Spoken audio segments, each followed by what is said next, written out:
Can you talk about contrast? So one of the things that I find myself doing is, I believe it's step 5, when you don't get mad about, Step 1 is ask. Contrast helps you do that. Step 2 is source answers. That's where all the cooperative components are gathered in your vibrational reality. Step 3 is you're tuned to that right now. You're in the receiving mode. So what's in there you have access to. Step 4 is you're really good at that. You're so good at that that you can do it at will. You're so good at it that you catch yourself in the early thoughts of a nightmare and you back off until the nightmare stops. And step 5 is you're really good at this. You found a new experience with some contrast in it. Really juicy awareness of what you don't want. And right in the middle of all of that, because you know how this works, you know you're launching rockets of desire, so you're not resistant to the contrast at all. In fact, you're embracing it because you know without contrast, you could not put anything together. Without contrast, you couldn't take a picture. Without contrast, you couldn't hear a word. Without contrast, you couldn't make sense of anything. Contrast is necessary. So as my frequency goes up by either meditating or feeling the end result, does the contrast come back and become bigger? Let's say this in another way. Since the vibration of my source energy is always up here, and since my vibration might be up here and might not, I control the contrast. If I let go of what I'm worried about and my vibration rises, then there's no contrast. But if I'm like a dog on a bone trying to fix some problem and focused upon what's wrong, then I'm introducing contrast by my introduction of my resistant thought to my own desire. How often do you want something and you believe the opposite? And what is a belief? A belief is just a thought that you continue to think. And why do you continue to think that thought? Because law of attraction keeps it active. So how do you get around that? There are a couple of ways. You could meditate, which means quiet your mind, which means the resistant thought subsides and then your vibration rises. Or you could daydream or appreciate, or you could get a lobotomy.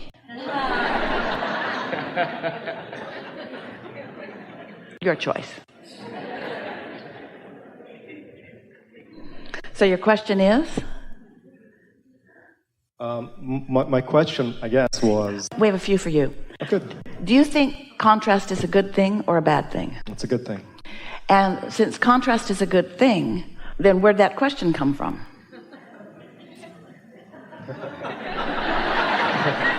Is that a trick question? It's a really good question. Well, I created it.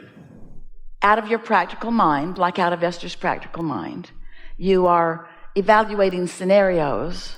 You see, Esther's trying to decide whether she should ask them to tear a big hole in the roof and put big support beams into the roof that should have been there that have never been there, and shore that roof line up and shore those smokestacks up. Or what's the path of least resistance? To shore it up or to take the smokestacks down? And what we want Esther to understand is that those are not questions that she should be asking right now, because nothing about any of those questions does anything other than introduce extreme resistance into her equation. So she thinks, I have only 2 choices. Leave them up or take them down. We say, no, there's another one. Don't think about it. That's so hard. It seems like I should think about it. It seems like I'm responsible. It seems like I should think about it. And we say, that's because you're not factoring in the fact that we're all thinking about it. You don't feel supported and guided. You don't trust that the universe is dealing with this. You haven't seen, you're not looking right now at the sequence of events that's even brought this to your attention. In other words, you're forgetting the well-being of your life experience, and you're choosing to be responsible and do the right thing. So choose this bad thought or this bad thought. There's no good scenario here.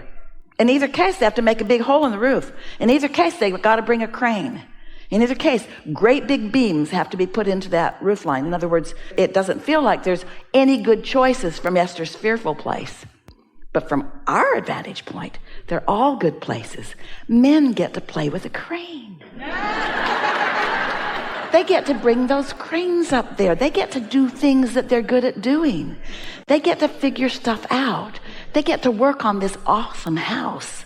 They get to make a lot of money doing it. They get to please Esther. You see what we're getting at? You got to decide that you want to feel good and then find the thoughts that do feel good. And how do you know what thoughts feel good if there aren't any thoughts that don't feel good? Without resistance, how would you know? If your inner being weren't thinking a thought that is different than the thought that you're thinking, you couldn't even have negative emotion. Stay with that for a moment. If your inner being weren't knowing your success on whatever it is, then you couldn't even have negative thought. You still there? So doesn't that mean that your negative thought is proof that there is positive thought? Doesn't the very fear itself mean that there's big guns on the job? That the energy that creates worlds is really focused on this? Because if it weren't, you couldn't feel that fear. You see what we're getting at? Do you? If somebody you didn't know called you on the telephone and said, hello, you don't know me. I'm just calling to tell you that I'm never going to call you again. Would you have strong emotion about that? Who was that? Nobody. But if someone important to you said that to you, you'd feel something very different, yes?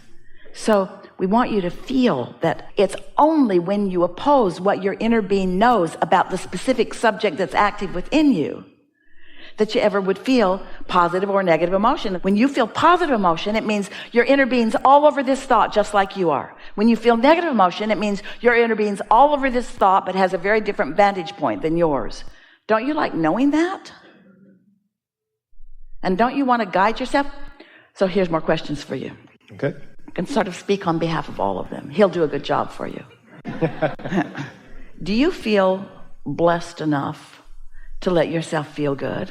Absolutely.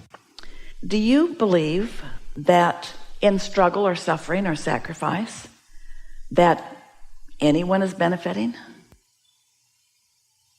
Yes, because it creates contrast. Beyond that? In the moment? In other words, in the moment of the struggle and the suffering? No.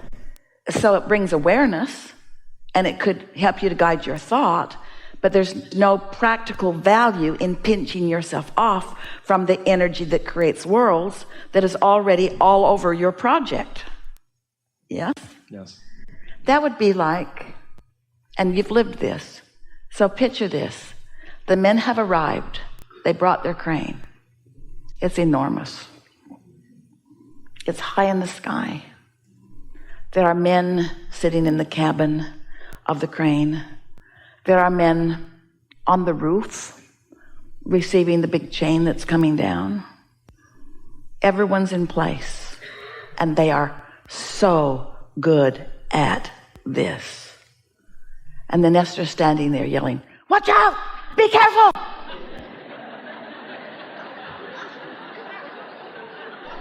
Don't hook it up like that! Don't fall off the roof! They'd kind of like her to go away, wouldn't they? Is she hindering the cause?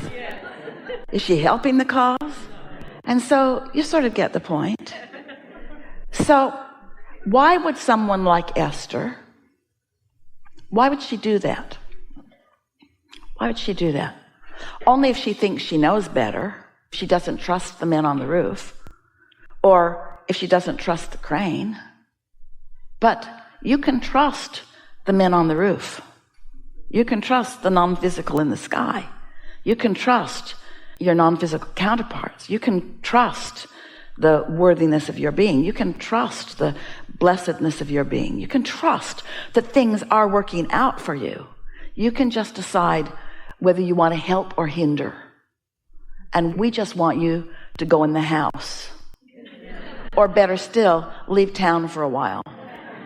We just want you to get out of the way of the well-being that's happening on your behalf. We want you to be less involved in fixing things and more involved in trusting that well-being is happening. Yes? So did we get there, or is there something else you wanted to chew over? You know, it's amazing. I mean, it doesn't really matter what you say. Your words, in a way, don't mean anything to me. Just being in your presence and feeling your vibration right now is amazing. Like, you could be just, you know, talking a different language, and I feel you 100%, and I'm feeling so good and so happy to be with you right now. I love you so much. Thank you. Before you go, so that's what tuning into your inner resources is about. And maybe we coaxed you there with words that you felt resonance with. Maybe you were just ready to go there because you came to this gathering expecting to be called on and expecting to have this experience. But it is this positive expectation that we wish for all of you. We want you to trust when you get there, all things are possible for you. All things are possible under these conditions. I knew 100,000,000% that I'm going to be the first person here today. I visualized myself in this room right now. I mean, I even told some friends that I met yesterday, and they can attest to that. And I was just... Did he tell you that? Yeah. This is a really good time for a segment of reflection. Thank you so much.